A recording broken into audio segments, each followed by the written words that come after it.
Chiro here for Umbra Games with a review of Darkest Dungeon, released physically on PS4 on May 8th, 2018, physically on Switch on April 24th, 2018, and has been available on most other platforms digitally, including Steam Early Access, back before the release on January of 2016. Darkest Dungeon has you, the player, inheriting a dark and all but ruined estate, given to you by an ancestor who dug deeply into the nearby ruins and unleashed all kinds of evil. Your task is to recruit adventurers to make expeditions into the area's various locations in an attempt to cut off the evil at the source. Darkest Dungeon provides a unique blend of gameplay, featuring randomly generated dungeons, where you simply always walk from left to right to traverse hallways after flicking the right stick towards the direction you want to go. Combat is all turn-based, with turn order depending on a character's speed stat. This definitely isn't your mash attack button to get through regular battles type of RPG though. There are 12 character classes in the base game, of which you make a party of up to 4 for each trek. Classes each have 7 different available abilities, of which 4 can be equipped at a time. The big piece of party composition you have to focus on is each class ability can only be used from certain positions, and they can only attack certain enemy positions. The Plague Doctor's Plague Grenade, for example, can only be used when he's in position 3 or 4, and automatically hits everything in enemy position 3 and 4. If there's no enemy in position 3 or 4, then the move can't be used. Melee characters usually need to be in position 1 or 2, and can't hit much past the first or second enemy position. This is further complicated by enemy corpses remaining in their position as obstacles.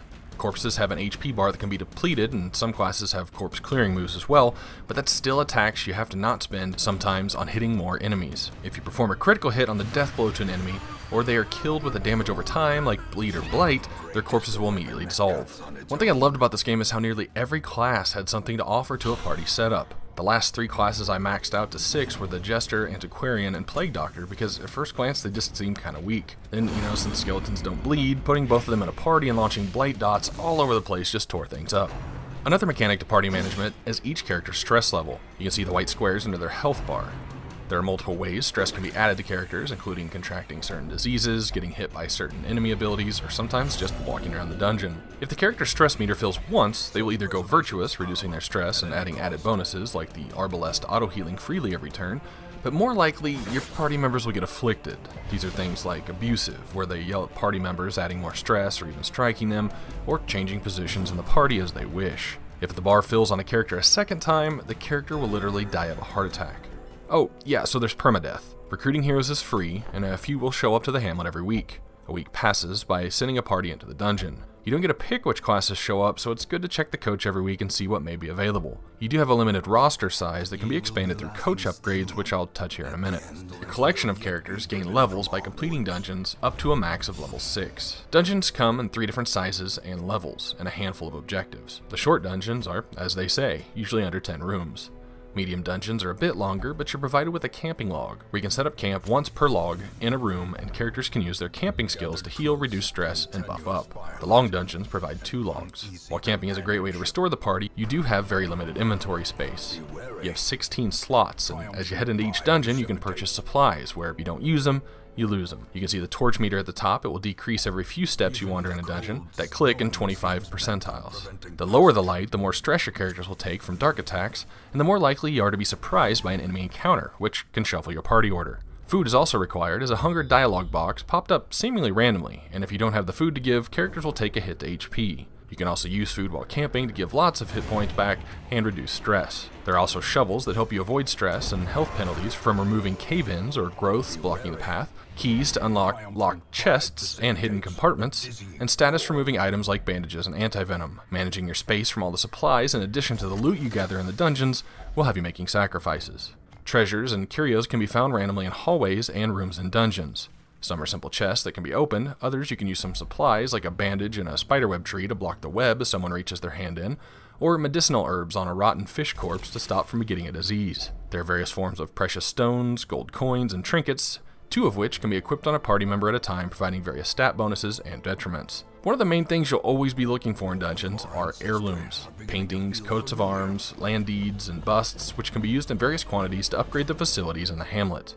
The hamlet itself is made of several different facilities, including a tavern and an abbey to reduce stress for a price, a weapon and armor smith, a guild where you can upgrade character abilities, and a sanitarium where you can lock away party members for a week to remove diseases they may have contracted, or lock in a positive or remove a negative quirk, which is the final layer of party mechanics you have to deal with. Upon dungeon completion, the characters often gain a random quirk, sometimes red bad ones and sometimes yellow good ones. Negative ones can include things like additional stress when venturing into the Ruins dungeon, for example, or kleptomaniac, where they'll occasionally steal items from chests for themselves, keeping it from you as the player, or lower accuracy against a specific enemy type. Each character can have 5 of each both positive and negative, and some negative when left too long will be locked in with a skull and take more money to remove, while others will swap in and out. Similarly, if you see something you like on the positive side, you can pay to lock it in on that character. All activities require that party member to spend the next week in that facility, so again it's important you bolster your party with multiple members, and even doubles of multiple classes you usually use. As you upgrade the coach, not only can you grow your roster size, but you can also increase the number of recruits that show up in a week, and increase the chances of one showing up at a level higher than 0. So this game is actually pretty brutal. Once you reach actual bosses, you really have to go to some trial and error to see what will work best. But you only reach them after a 20-minute or so dungeon crawl, and if you brought the wrong party, you have to do it all again. Even worse, if you try your current setup anyway, you can lose someone to the permanent death, and I would say it takes about an average of 2 hours to raise a character from 0 to 6. The ultimate task for you is to complete the levels of the Darkest Dungeon, which have a recommended character level of 6. And if you try and retreat once you begin, you automatically lose one random character who stays behind to fight the enemies to allow the others to retreat.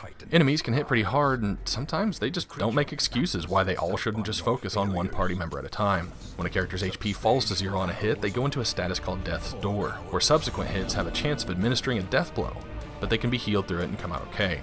Graphically, I personally am a fan of this art style. It complements the game and its mechanics nicely. The enemy designs were fun and creepy, and character classes looked very diverse. Didn't really pay much attention to the soundtrack, I guess, which in some ways means it provides the atmosphere it needed to, keeping me in the moment.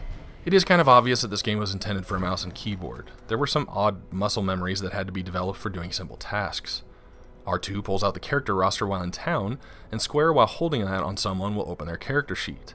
When committing someone to the sanitarium, I'd often pop them in a cell to compare the intense ones I want to remove and the price, and your fingers end up doing some crazy combinations of R2 and X and circle, then R2, then release, then press R2 again just to cycle through your characters. Equipping trinkets requires a combination of triangle to open your trinket box, and then R2 and square to open up a character sheet. Finding out how to dismiss someone you didn't want by messing around in the icons that don't match the text beside them in the upper left was pretty fun too. Oh, one other thing, this Ancestral version that was released physically on PS4 and Switch comes with a few pieces of DLC. And the neatest thing, you can choose per save file which pieces of the content you want active, and can even add it to the save file later, but once it's on there you can't remove. I thought that was a really neat idea. Overall, Darkest Dungeon provides a unique experience on dungeon exploration. While the dungeon navigation itself was pretty much just always left to right, the game shines in the class diversity, party management, and positioning, leading to some of the most complicated turn-based combat I've seen before. There's some severe challenge with permanent character death, and the resulting hours of grinding to replace lost characters, and the lack of ability to truly trial and error safely on bosses, but it all just comes around to teach you some risk versus reward. The only real issue being some unnecessary complexity in menu navigation on a controller. If I had a subgenre for party management role-playing games, I'd stick this game there, but being as this is a fairly unique beast, it'll just have to be stuck in with the other turn-based role-playing games.